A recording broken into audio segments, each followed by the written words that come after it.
What's going on, guys? Dr. Andrew Fix coming back to you here on the code.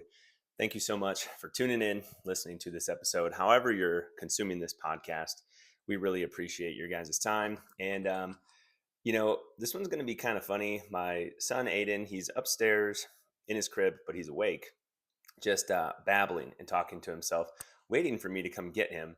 But I'm going to record this conversation because it's about a book that I was reading him last night. And I just think it is, it reminded me so much of some other books that I'm familiar with that we're going to get into.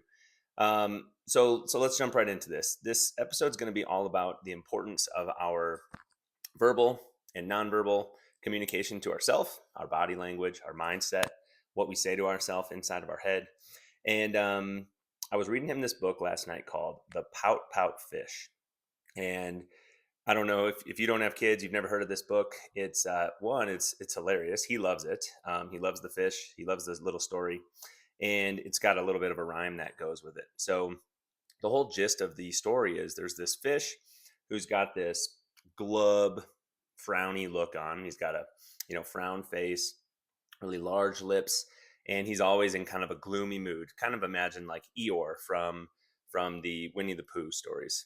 And he's going around, he's sulking, and he keeps interacting with other fish or other animals there in the ocean. And they keep coming up to him and telling him, I wish you would smile. I wish you weren't so, gloomy all the time. I wish you would have some joy in your life. And he just keeps coming back and telling them, well, I appreciate that. I hear what you're saying, but this is just the way I am. I'm a pout-pout fish with a pout-pout face. So I spread the dreary wearies all over the place. And he probably has maybe 4 of these different interactions. And every time he says, this is just the way I am. Take a look at me. You'll see why that I can't be happier. I can't smile. And I bet you know somebody that sort of feels that way or acts that way. They're just not in an amazing mood all the time, no matter what you try to do about it, no matter what you try to say to them. And then he had the experience where a new fish came along, and none of the other fish in the group had seen this particular one before. She was new.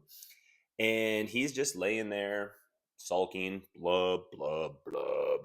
And instead of saying anything, she just comes up, plants a kiss on him, and then she swims away. And it totally caught him by surprise. And he was like, whoa, I never had that happen before. And then all of a sudden, just like that, snap of a finger, his demeanor and his mood changes. And he says, you guys, I was wrong.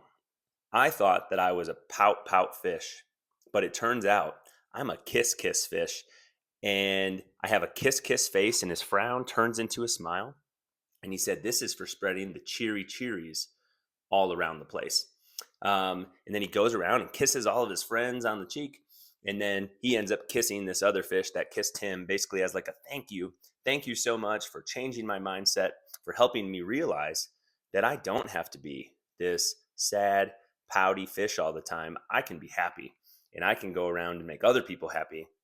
And this little kid's book is such a good reminder that how we carry ourselves and the mindset that we have goes an extremely long way to how we act, how we feel, how we come off and come across to other people. And there are 2 books that I've read in the past. It's been a while, but if you've not read these, I think they would be hugely beneficial to almost everybody's, life in some capacity. So one of them is called Presence, and the author is Amy Cuddy. And in Presence, just to hit the highlights here, they talk about the benefits, the true physiological benefits, mentally, physically, of power poses, of the body position that we hold ourselves in. Are you standing proud and tall, maybe like Wonder Woman, you have your hands on your hips and you're exuding this presence of confidence? Or are you kind of tucked in, you have your arms crossed, you're kind of sunken in your chest, and you're exuding this more closed off kind of behavior? Of course, this makes you more or less approachable depending on how you're standing and how your body position is.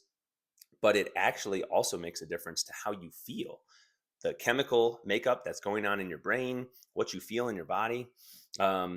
they get into self-affirmations in there. Some of you listening to this podcast might be someone who does an affirming phrase every morning to just start your day off on the right foot. And then they just go into talking about like how important our nonverbal behavior and our nonverbal communication is. And it makes up, honestly, way more percentage, like 70% of our communication, if not more, is nonverbal. That means even more than what you're saying to people. What do you look like? What's your facial expression? What's your body position? How are you acting when you say these things? Really makes a difference in how that message comes across. And then the other book is by Carol Dweck, and the book is called Mindset. And this is one of the best books that I've ever read. There's a lot of research data in there, studies that they've done with children. And one of the main things is like, do you have a fixed mindset or do you have a growth mindset? Do you believe that things are just the way that they are and there's nothing that you can do to change it? Or do you believe that if you keep moving the needle forward, you can create some positive change? Do you have a mindset that you can improve, that you can improve, that you can improve day after day, week after week, and month after month to create a profound impact in your life? And this goes for obviously what we can do physically. This goes through what we can do in relationships, what we can do as a leader in our teams or anything like that. If you're, in a work or business situation or an athletic situation. But if you believe that things can improve, then you will work harder. One of the studies that stuck with me out of that book was when they were grading children in school. Excuse me, grading children in school. And if they give kids an opportunity to correct the mistakes that they made, as opposed to just saying, you're wrong, that's it, this is your grade, you're done. But they gave kids an opportunity to change and learn from the incorrect answers, help them understand why that answer is not the correct one and how to work themselves to the correct answer. Their grades on test scores and all this stuff go way up. It's pretty fascinating that if we just show that improvement can be made and we help people understand and bring them along the journey, what a difference that can make. So these are two books, Presence and Mindset, that I would highly recommend, whether you're listening to them on audio, whether you're reading them physically, whatever your jam is. I think they can make a big difference in your life or somebody that you know's life. Of course, if you're going to gift that to somebody, make sure you do that tactfully. And, don't just say, hey, you're an Eeyore, so I'm giving you this book. Read it so that you improve. But these books can make a big difference. The messages in them are so powerful.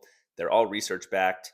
And, this is the science of how our body works. So again, however you tuned into this episode of The Code, I'm being called from upstairs. I need to run. But thank you so much for tuning in to this episode on mindset and how we carry ourselves. And I hope you picked up something valuable today. If you've never done so, reviews go a really long way on this podcast. If you've not left us a 5-star review, now is the time to go do that. Scroll to the review section on whatever platform you're listening on. Drop that on there. Thank you so much, and we'll catch you next time on The Code. See ya.